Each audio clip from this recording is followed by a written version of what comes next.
Hey Blazers, this episode is brought to you by Audible.com, an Amazon company. Get a free audiobook download and a 30-day free trial at www.audibletrial.com/Blaze Entertainment. Or visit the sponsor and supporters links on our website at intotheblaze.com. With over 180,000 titles to choose from for your iPhone, Android, Kindle, or MP3 player. Now let's start the show.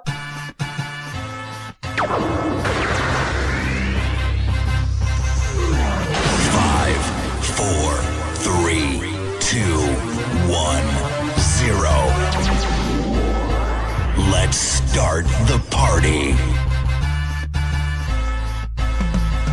You're locked in to the hottest station on the planet.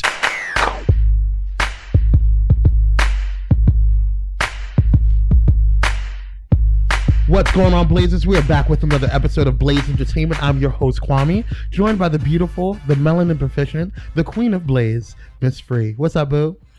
I'm good. Yes. You know. I think this routine of us eating prior to the recordings is very helpful because our energies are up. Mm-hmm. We're full. Life is good. Yeah. So we should keep this going. Yeah. But it's not about us today, Miss Free. Today, we have a very special guest on the show. She is a community leader. She is an amazing human being. I remember meeting her a couple of months ago at a wonderful, wonderful event that was hosted by my big brother, Dante. Just amazing woman. She is real down to earth and has a huge passion for mental health within especially our community. She does a tremendous amount of work, and I just saw her on at the Black Love Is event, and she was on the panel, and she was just giving it real as always. So without further ado, my honor, my privilege to announce the beautiful, the also melanin proficient, Miss Breyon Clemmons. What's up, boo? Hey, you guys. Hey, everyone. How are you? I'm good. I can't complain at all. And yes. If I did, it would be pointless. Right. And I forgot to mention, I'm so sorry, I forgot to mention she is a mental health therapist and community therapist as well. She is, you're awesome. How are you? I'm good. And so without all the titles, honestly, I am just a young Black girl from Compton who saw a need in my community. I saw a few disparities, and I grew up saying to myself, I want to fix this, but I want to fix this on a mental health end. Yes. That's all.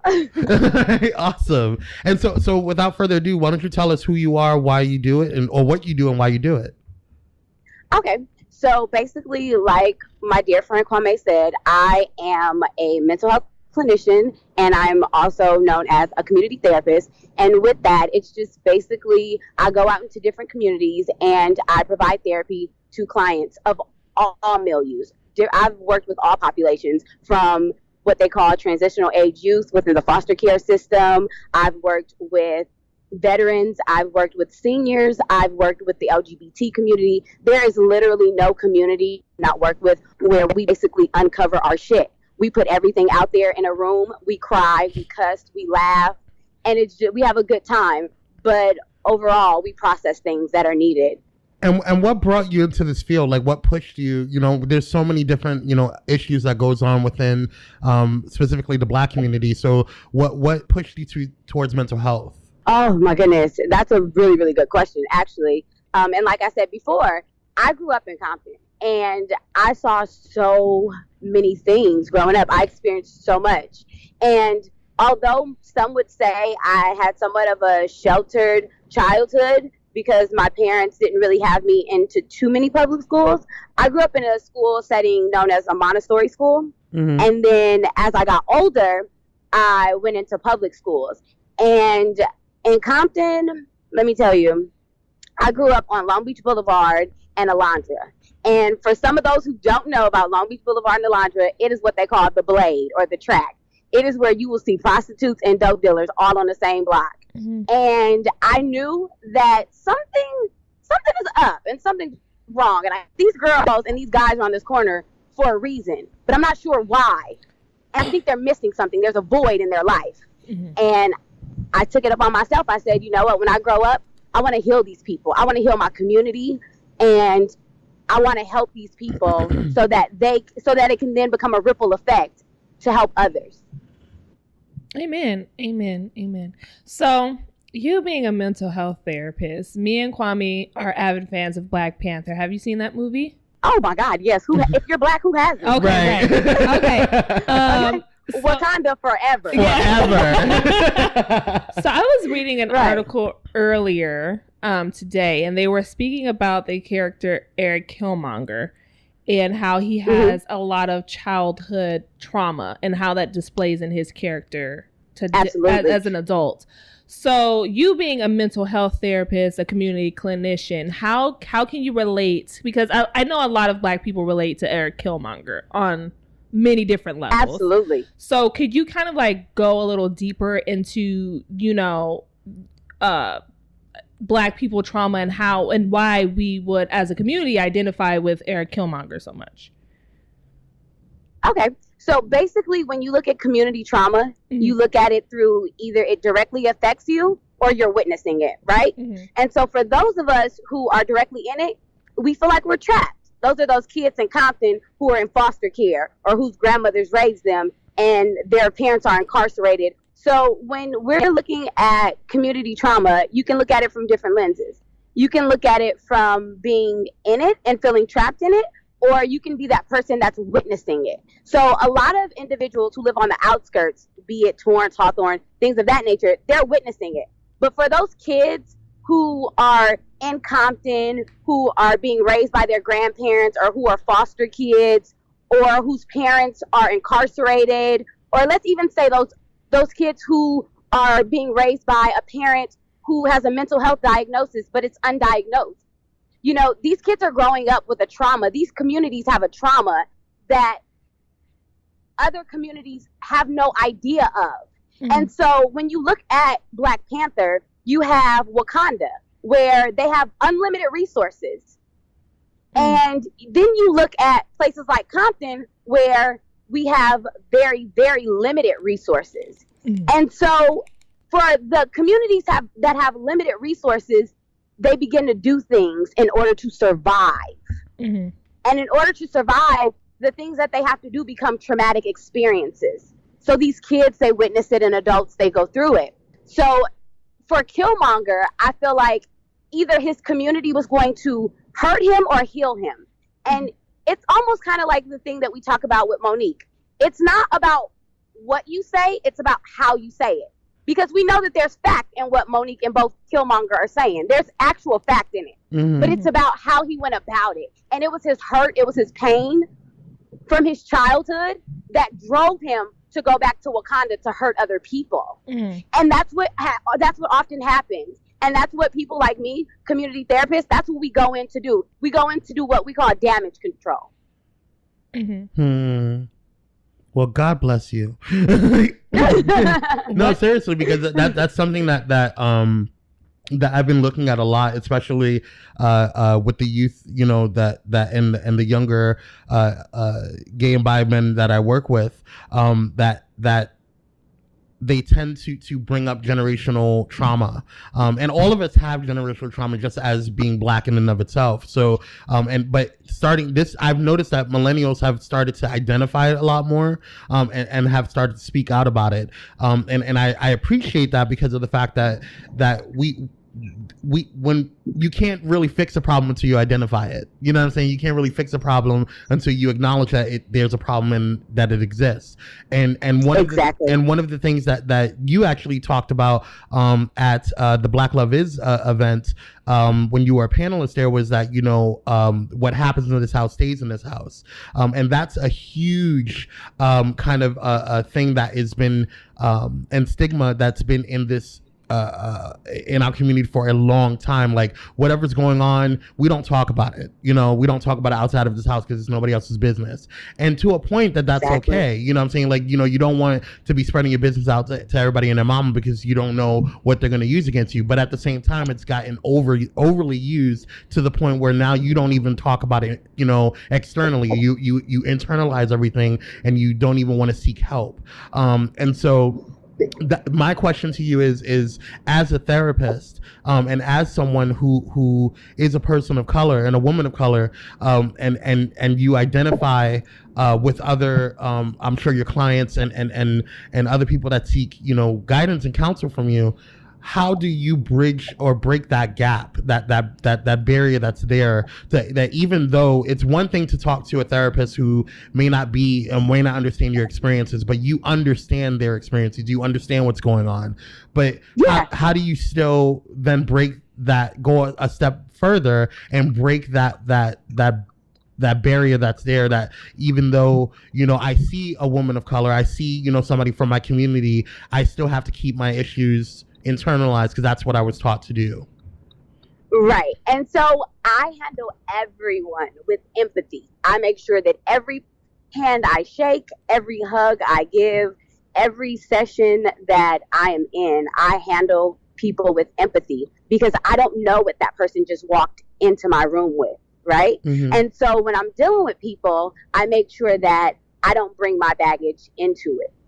And so to go back to what you were saying, when I see individuals one-on-one, they'll ask me questions like, well, what about you? And they'll try to flip it back on me. And I'm not here for me. I'm here to heal you. Right. And so, in our community, a lot of times we will switch it and we'll take a mirror and we'll turn it back around on the person that's trying to help you instead of focusing inward on your trauma, on your issues in order for you to heal. Mm-hmm. Because the truth of the matter is there's a healthy boundary. And I like to explain to my clients, to my community, to my friends, to my loved ones, I like to explain to them all the time that with mental health, there is no black and white.